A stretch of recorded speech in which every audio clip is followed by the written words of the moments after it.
Experiencing issues taking or uploading photos on the DoorDash app?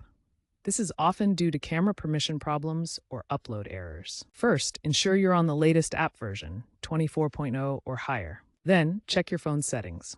For Android, go to Settings, Apps, DoorDash, Permissions, and ensure camera access is allowed. On iOS, go to Settings, Privacy, Camera, and toggle DoorDash on. If upload errors persist, verify your internet connection and try again. Clear the app cache in your phone settings. As of recent updates, DoorDash includes in-app prompts and diagnostics to guide you. Look for these messages and follow their instructions. For advanced troubleshooting of DoorDash camera and upload errors, start by reinstalling the app if basic fixes fail. For persistent upload problems, reduce your photo's file size to under DoorDash's 10 megabytes limit.